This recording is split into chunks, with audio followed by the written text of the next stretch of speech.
Do you live in Canada and like dividend investing? If you answered yes, have you heard about BTSX? This video is going to clarify exactly what that is and maybe using it as a way to take advantage of some of these down markets. Stick around and we'll let you know all about it.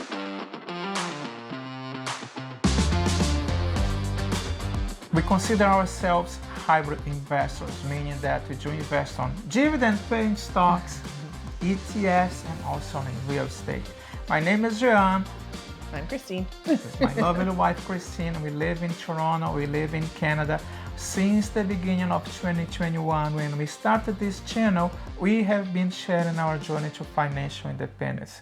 Our goal is to stop working and become financially independent in 2024.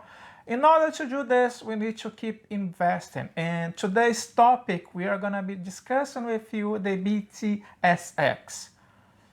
We are not going to beat anyone, but that's basically what it means. And here's how we wanted to divide this video. We are going to talk about the process, the pros, the cons, things to keep in mind, and what is the impact, what is the relationship that we have with our plan. You might have heard us talk about the Smith maneuver, and this is the relationship that we wanted to discuss with you. Stick until the end of this video and you understand why. That's enough of me talking. Why don't I let Christine talk? And yeah, I should be quiet.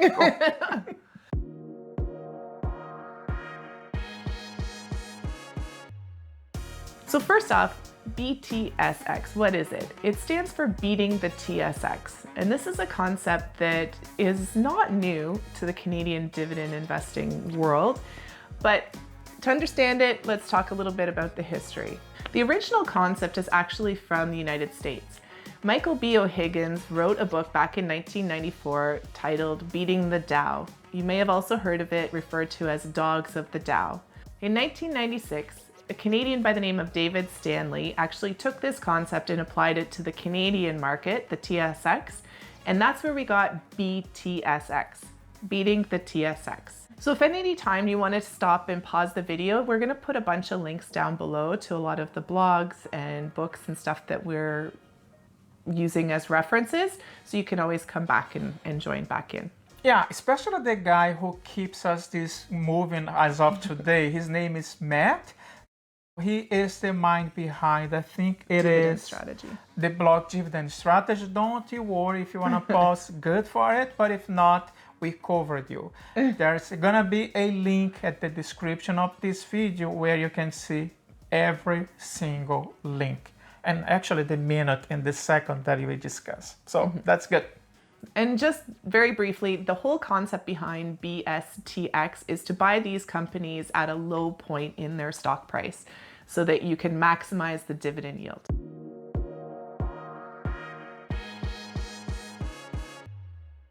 Now it's time to discuss what you need to know to implement that strategy. The first thing is you need to know what is a dividend. You need to know what is a dividend yield. If you don't know what it is, take a look on the playlist up here. Every month we share with you our dividend strategy and how much we have made from some of those companies that we are going to be discussing today. The second point is that you need to become familiar with the TSX 60. If you don't know what it is in simple terms, it's basically the list of the top 60 large companies listed on the TSX. And last but not least, you also need an account to buy and sell those stocks.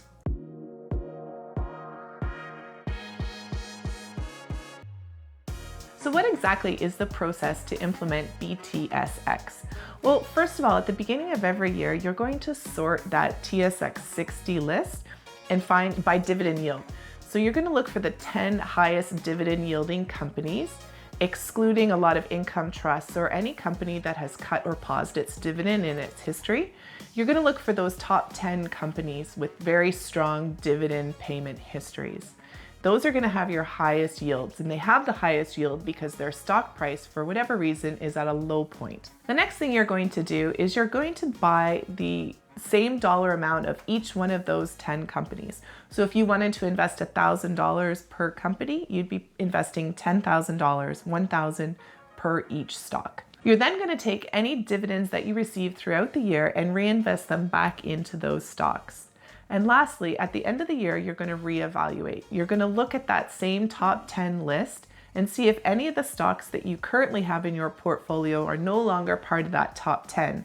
And you might consider swapping them out for those new companies that are now in the top 10. It seems quite simple, but you have to keep a few things in mind. First of all, before discussing the pros and cons, that's our understanding of what is the BTSX. You have to do your homework. Don't take for granted what we say.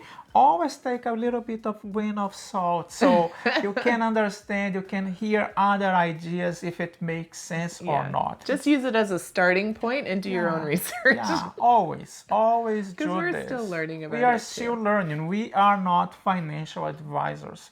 And this is only for entertainment purposes.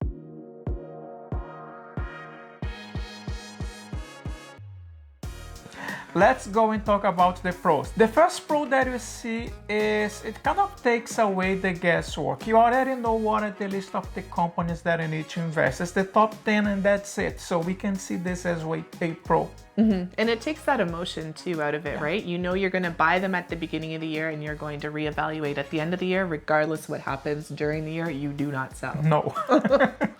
Yeah. The second one is that you actually would probably incur lower costs because you're only going to buy at the beginning of the year and possibly sell at the end of the year. So you're only paying those commission costs maybe twice a year as opposed to continuously buying and selling. By the way, if you do use Wealthsimple Trade, you don't pay any commission fees for Canadian dividend paying stocks. Keep that in mind. Maybe a link down below too. Maybe. The third pro is you're actually purchasing really good quality companies at a lower entry point.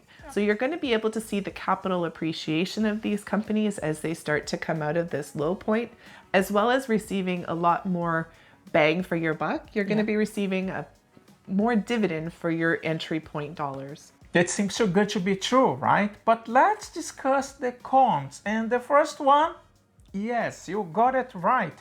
You are going to be buying individual stocks.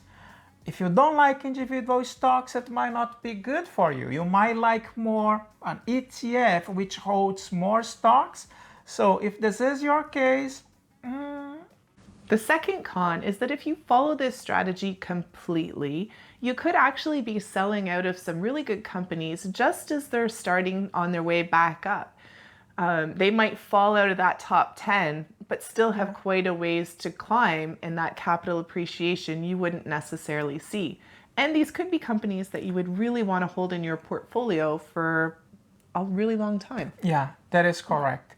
Another item to keep in mind is diversification.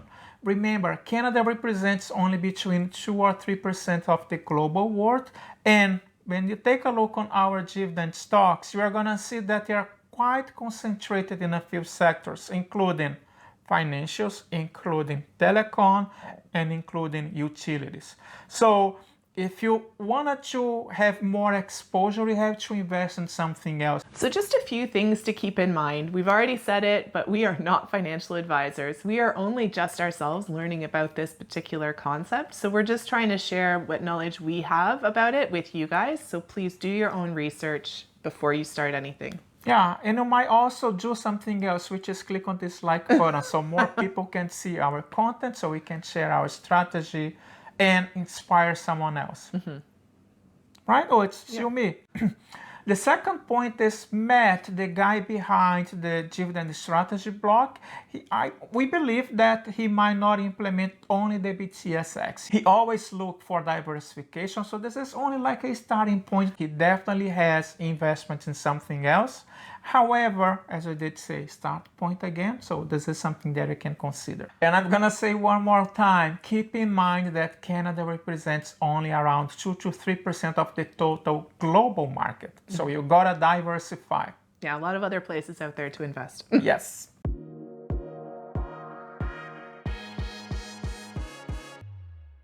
Before we get to our plan, if you guys are liking the video, just please give us a big thumbs up. We're really trying to grow the channel, so all those thumbs up really do help. But in regards to us, how does BTSX apply to us in our plan? As you know, we're big fans of dividend paying stocks and in fact hold quite a few inside of our Smith Maneuver account that is strictly Canadian dividend paying stocks. So that being said, are we going to implement BTSX? The answer is yes and no. And I'm going to explain why. It's not because we are on the fence. We already have some of those companies from the BTSX as part of our portfolio. What we are going to do for next year is take a look at the BTSX for 2023 and see, where it stands, and swipe some of the positions that we have and include those. So maybe I'm gonna say maybe yes. Yeah, we might just try to diversify the stocks that we do have into some of those sectors that are a little underrepresented. So we might just start adding new positions, or we might sell out of some of the ones that we're currently in and get into some of the top 10. Yeah. We'll see. Stay tuned. So like Jean said, we already hold a number of the BTSX top 10 2022 stocks in our portfolio. As you can see on your screen now, here's the list of the top 10 for 2022. So several of them are there. We wanted to know if you guys also hold some of these in your portfolio. And would you consider implementing the strategy for your own investment journeys? And from those of you in the United States, do you actually implement the dogs of the down? Have you heard about that strategy before? Use the comments below. I'm really curious. I really want to see how you guys are using their strategy. So it'll be interesting. And, we love reading your call. And we said we weren't going to implement this in the Smith Maneuver account. We have that one sort of dialed into what we want, though we are open to making some changes and tweaks to it. However, we might consider implementing this in one of our TFSA accounts just to see how it goes.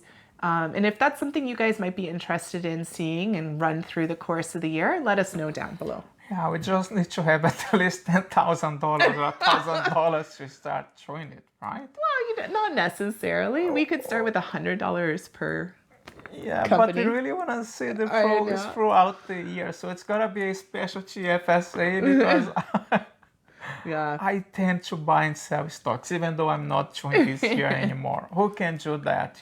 Our swing trades are just on hold. They swung low. Yeah. Real low. All right, something else to consider. All of the links that we discussed today on this video, they are going to be available on a link that will be provided. So don't worry about that. We got you covered. If you wanted to implement that, maybe consider Wealthsimple Trade, because within Wealthsimple Trade, if you buy and sell Canadian stocks, you don't pay any fees at all. It's actually free. Yeah. So that's the video for this week. We hope you guys might have learned something new. We certainly did, doing a little bit of this research. Let us know down below if you liked it, and maybe we can get into it a little bit deeper in another video. Yep, that sounds like a plan. Thanks for your time. We hope that you are well. We hope that you are safe, and I'll see you in our next video. Take care, guys. Bye. What are we going to do for the picture? It's like dogs of the down, so it's gotta be something like this. It's like beat the TSX, isn't it what it is? Oh, should we do it like this? No, you do that for me, so I have to be on. Just do it like your fist up. But where are we gonna put the words? I don't know, up or down. We'll figure it out. We're gonna talk about the process, the pros, then cons. The pros, then we are gonna talk about the process, the pros, the cons. What else? So what's the process exactly for implementing BTSX? No, BTSX. The BTSX is not gonna be. No. Let's stop in. Let's go to the second point. Second con is if you follow this strategy the way it was completely